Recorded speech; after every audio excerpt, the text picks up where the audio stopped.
நம்ம வாழ்க்கையில சில நேரம் ஒரு நல்ல வார்த்தையே ஒருத்தருடைய வாழ்க்கையே மாத்திடும். நீங்க நல்லா இருப்பீங்க, ரொம்ப நல்லா வருவீங்க, உங்களுக்கு நல்லது நடக்கும் அப்படின்னு நம்ம சாதாரணமா சொல்லியிருப்போம். ஆனா அது அப்படியே அவங்க வாழ்க்கையில நடந்துடும். அதே மாதிரி ஒரு கெட்ட வார்த்தை அவங்களுடைய வாழ்க்கையே தலைகீழா மாத்திடும். இன்னைக்கு நாம பார்க்க போறது சாய்பாபாவின் மிக நெருங்கிய பக்தையான ஆயி மற்றும் அபாஜி பன்ஷேகர் அப்படின்றவர் வாழ்க்கையில நடந்த ஒரு உண்மை சம்பவத்தை.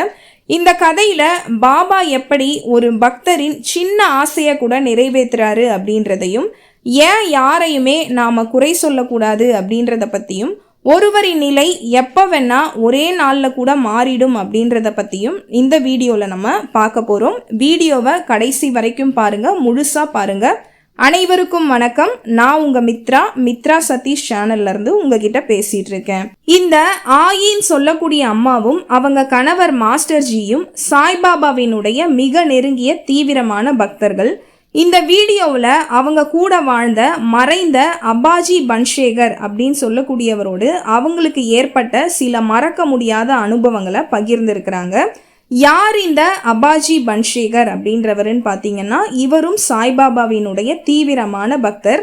அவர் பல இடங்களில் கோவில்களெல்லாம் உபன்யாசம், கீர்த்தனைகள், பாபாவினுடைய பாடல்களை பாடுறது, கதைகளை சொல்கிறது, பஜனைகள் பண்ணுறதுன்ட்டு எல்லாத்தையும் நடத்திட்டு வந்திருக்கிறாரு.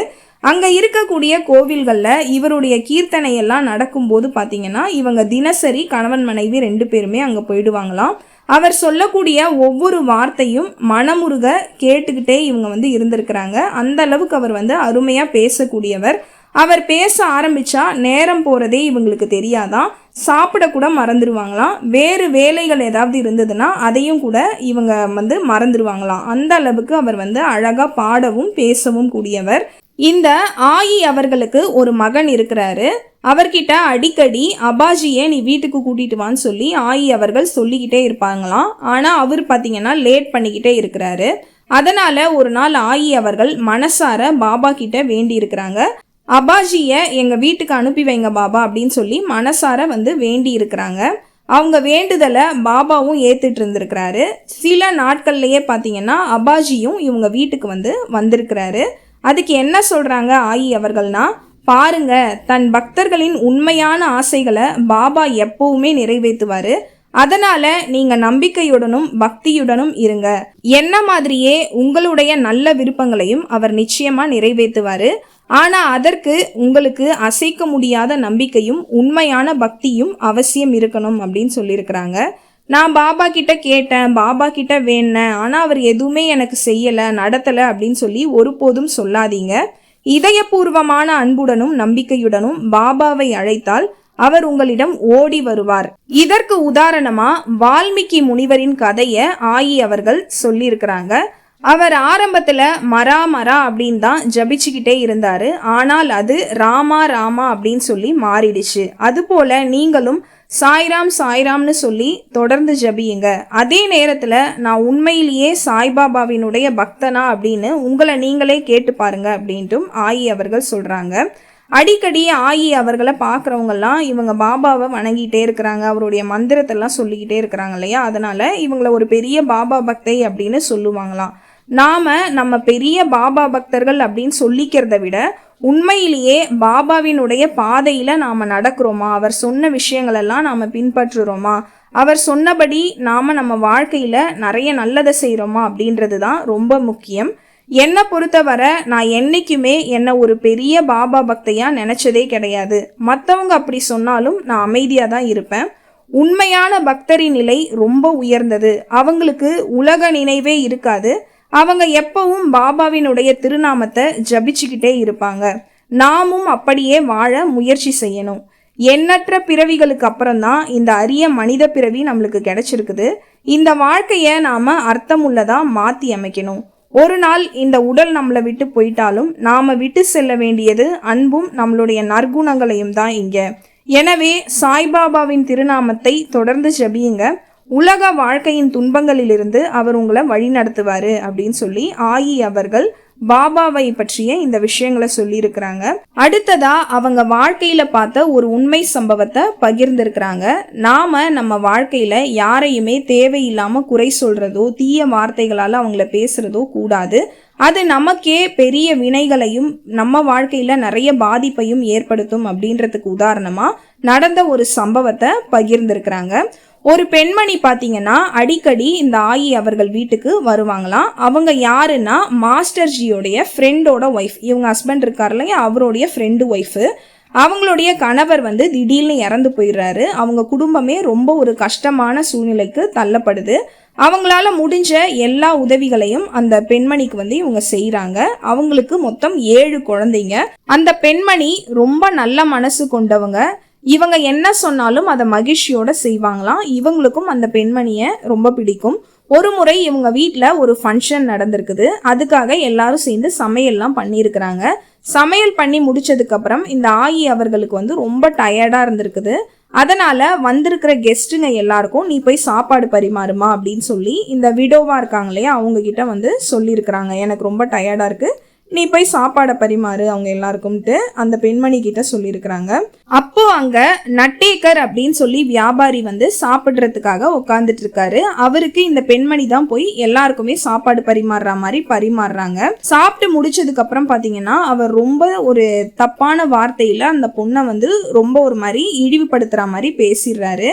இந்த பழைய கிராமத்து படங்கள்ல எல்லாம் பாத்தீங்கன்னா வயசான பாட்டி தாத்தாலாம் ஒரு மாதிரி பேசுவாங்க, சண்டை போட்டுக்கிற மாதிரி. அந்த மாதிரி இவர் பேசியிருக்கிறாரு. இவ தான் சாப்பாடு பரிமாறணுமாம்மா, வேற ஆளே இல்லையா, புருஷன் இல்லாதவ தான் சாப்பாடு பரிமாறுவாங்களா அப்படி இப்படின்னு சொல்லி ரொம்ப தப்பான வார்த்தையிலலாம் அந்த பொண்ணை ரொம்ப கஷ்டப்படுத்துற மாதிரி பேசிடுறாரு. அதை கேட்ட அந்த பொண்ணு பார்த்தீங்கன்னா அந்த இடத்துலயே மனசுடைஞ்சு அழ ஆரம்பிச்சிடுறாங்க.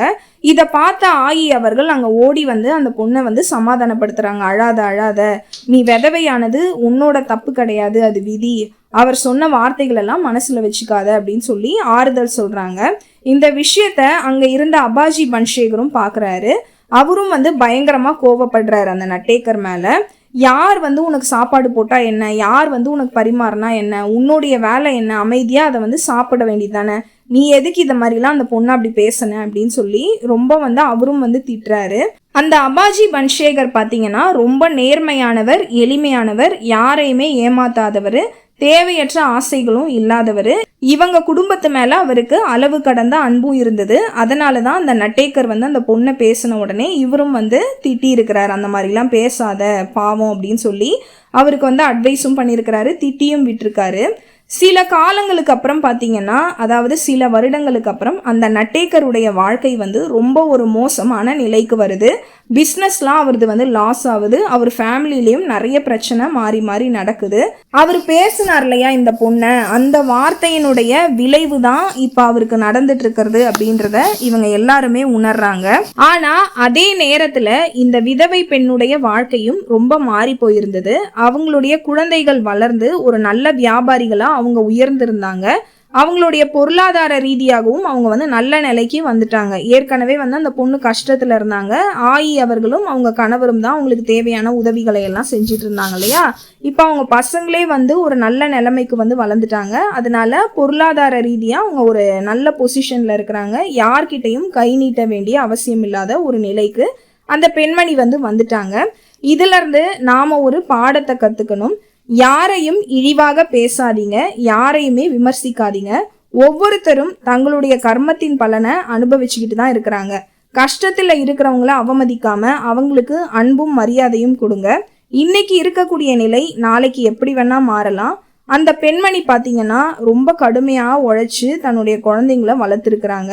அவங்க கிட்ட இருந்த அந்த கொஞ்சம் நிலத்துல விவசாயம் செஞ்சு அதன் மூலமா வந்த ஒரு சில காசுகளை வச்சு தான் அவங்களுடைய வாழ்க்கையை முன்னேற்றினாங்க.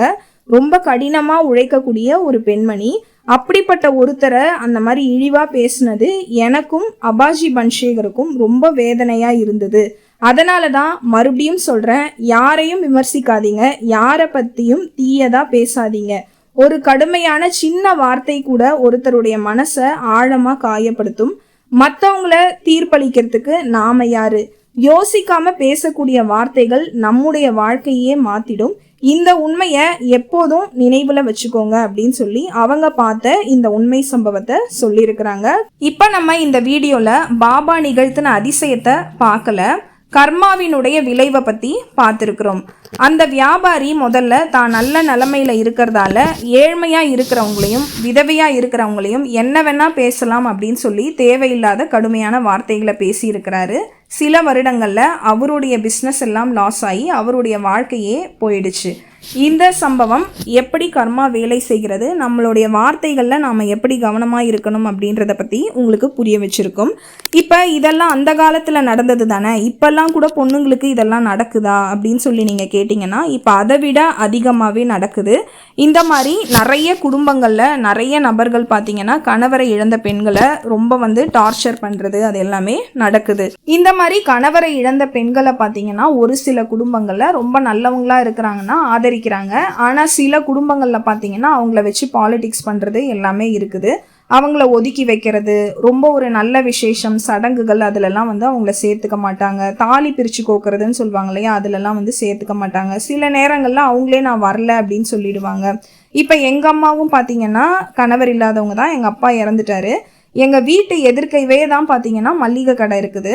காலையில் ஏதாவது காஃபி பவுடர் இல்லை சர்க்கரை இல்லைன்னா கூட எங்கள் அம்மா போய் வாங்கவே மாட்டாங்க. நான் எதனால் அப்படின்னு சொல்லி கேட்டப்ப அந்த மாதிரி காலையில் யாராவது வெளியே போகிறவங்க இல்லை ஏதாவது ஒரு விசேஷம்னு போகிறவங்கலாம் இவங்க முகத்தில் முழிக்கக்கூடாது அப்படின்னு சொல்லுவாங்க. இது அந்த காலத்துலேருந்தே இருக்குது. அதனால் நான் போகல அப்படின்னு சொல்லிட்டு எங்கள் அம்மா காலையில் எங்கேயுமே வெளியே போக மாட்டாங்க. இதெல்லாம் இப்போவும் இருக்குது. அந்த மாதிரியான நபர்களை பார்த்தீங்கன்னா வீட்டில் இருக்கிறவங்களே சேர்ந்து ஒரு விதமான மென்டல் அப்யூஸ்ன்னு சொல்லுவாங்க இல்லையா, அதெல்லாம் கூட நிறைய பெண்களுக்கு நடக்குது. அதனால் இந்த மாதிரியான பெண்கள்லாம் உங்களுக்கு ஃப்ரெண்டாக இருக்கிறாங்கன்னா அவங்களுக்கு நீங்கள் தான் ஆறுதலாக இருக்கணும். இதே போல் பார்த்தீங்கன்னா குழந்தை இல்லாத பெண்கள் இருக்காங்க இல்லையா, அவங்களுக்கும் நிறைய இந்த மாதிரியான குடும்பமே சேர்ந்து டார்ச்சர் பண்ணுறது குத்தி காட்டுறது அதெல்லாம் நிறைய நடக்குது. அப்படி நான் பார்த்த சில சம்பவங்களை சொல்கிறேன். இன்ஸ்டாகிராமில் 1 lakh மேலே ஃபாலோவர்ஸ் இருக்கக்கூடிய ஒரு பெண். அவங்க ரொம்ப போல்டாக எல்லா விஷயத்தையும் நியூஸ் எல்லாம் இருக்கு இல்லையா அதெல்லாம் பேசக்கூடிய ஒருத்தவங்க. அவங்க ஒரு நாள் ஒரு ஃபங்க்ஷன்னு சொல்லி ஒருத்தவங்களோட வீட்டுக்கு போயிருக்கிறாங்க. குழந்தை பிறந்த ஃபங்க்ஷன் இருக்கும் இல்லையா, அதுக்கு போயிருக்கிறாங்க. அப்போ அங்கே இருக்கக்கூடியவங்க எல்லாருமே பார்த்தீங்கன்னா அந்த குழந்தைய மாறி மாறி மறைச்சிருக்கிறாங்க. இவங்க பார்க்கக்கூடாது அப்படின்னு சொல்லி சுற்றி சுற்றி மறைக்கிறாங்களாம். அதை சொல்லி அந்த இன்ஸ்டாகிராம்லேயே வீடியோவாக போட்டு அழுதுருந்தாங்க. அது ரொம்ப கஷ்டமாக இருந்தது.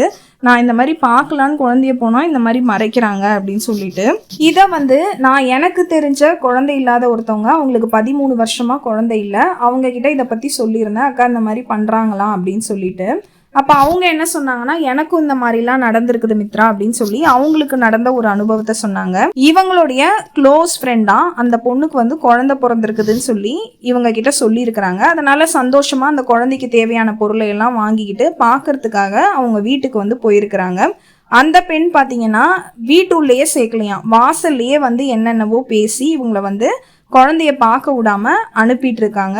இதை வீட்டுக்கு வந்ததுக்கப்புறம் அவங்க பயங்கரமா அழுதுருக்குறாங்க இதை நினைச்சு. இந்த மாதிரி மோசமான மனிதர்களும் உங்களை சுற்றி இருக்கிறாங்க. பார்க்குறவங்க எல்லாருமே ரொம்ப நல்லவங்க நல்லா பேசுகிறாங்க அப்படின்லாம் நினைக்கலாம். இதெல்லாம் நிறைய பெண்களுக்கு நடக்குது. சில குடும்பங்களில் பார்த்தீங்கன்னா 4 மருமகள் 5 மருமகள் அந்த மாதிரிலாம் இருப்பாங்க. நிறைய ஒரு பெரிய ஃபேமிலியாக இருப்பாங்க. இப்போ 28 வயசில் ஒரு பொண்ணுக்கு லேட் மேரேஜ் ஆயிருக்கு. அவங்களுக்கு ஒரு 5-6 வருஷம் குழந்தை இல்லை. அதே குடும்பத்தில் ஒரு 20 வயசுலையோ இல்லை 19 வயசுலையோ கல்யாணம் ஆன பொண்ணு அடுத்த வருஷமே கன்சீவ் ஆயிடுறாங்கன்னா அதை வச்சு இவங்களை ரொம்ப காயப்படுத்துறது, அவங்க இந்த குழந்தைய வச்சு சொல்லி காட்டுறது, இதெல்லாம் பேசி பேசி அவங்கள ஒரு விதமான அந்த மென்டல் டார்ச்சர் சொல்லுவாங்க, அதை கொடுக்குறவங்கலாம் இருக்கிறாங்க. இவங்க பண்ணுற டார்ச்சரில் பார்த்தீங்கன்னா போக போக சப்போர்ட்டிவாக இருக்கக்கூடிய அவங்க ஹஸ்பண்டுங்களும் அந்த மாதிரி மாறிடுவாங்க அவங்கள டார்ச்சர் பண்ணுறதுன்ட்டு. இந்த மாதிரி நிறைய லேடிஸுங்களுக்கு பார்த்தீங்கன்னா இந்த விடோவாக இருக்கிறவங்களுக்கும் குழந்தை பாக்கியம் இல்லாதவங்களுக்கும் நிறைய அப்யூஸ் ஃபேமிலிக்குள்ளேயே நடக்குது. நான் நிறைய இடங்கள்ல சொல்லியிருக்கிறேன் நம்மளுடைய கர்மாவுக்கும் பாம்புக்கும் சம்பந்தம் இருக்குது அப்படின்னு சொல்லி. இந்த விடோவா ஆகிறவங்க குழந்தை பாக்கியம் இல்லாதவங்களுக்குலாம் பார்த்தீங்கன்னா ராகு தான் அந்த பிளானட் தான் ப்ராப்ளம் நெகட்டிவாக இருக்கிறது. அந்த நேரத்தில் தான் உங்கள் கணவர் இறந்து போகிறது அதெல்லாம் நடக்கும். ராகு தான் பார்த்தீங்கன்னா கர்மாவுக்கோடு சம்மந்தப்பட்ட ஒரு பிளானட்.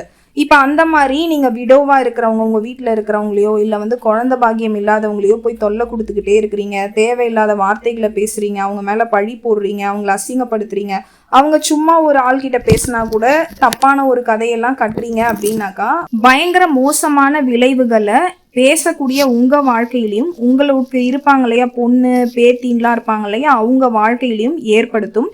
ஏன்னா ராகுவை பொறுத்த வரைக்கும் நீங்கள் வந்து ஒருத்தவங்களை வந்து பேசிக்கிட்டே இருக்கிறீங்க, காயப்படுத்திக்கிட்டே இருக்கிறீங்கன்னா அவங்க பாவத்தை எல்லாம் நீங்கள் வாங்கிட்டா மாதிரி அவங்களுக்கு நல்லது நடக்க ஆரம்பிச்சிடும், உங்களுக்கு அன்னையிலேருந்தே எல்லா கெட்டதும் நடக்க ஆரம்பிச்சிடும். அதனால் இந்த மாதிரி இருக்கிற பெண்களை தேவையில்லாமல் பேசுகிறதோ அவங்களை காயப்படுத்துகிறதோ அதெல்லாம் பண்ணாதீங்க. உங்களுக்கு அவங்கள பிடிக்கலன்னா உங்கள் வேலையை மட்டும் நீங்கள் பாருங்கள். இப்போ இந்த வீடியோலேருந்து பாபா சொன்ன கர்மாவை பற்றின விஷயங்கள் உங்களுக்கு பிடிச்சிருக்கும் அப்படின்னு நான் நம்புகிறேன். அடுத்ததா பாபா நிகழ்த்தின வேற ஒரு அற்புதத்தை நம்ம பார்க்கலாம். நன்றி, வணக்கம், ஓம் சாய்ராம்.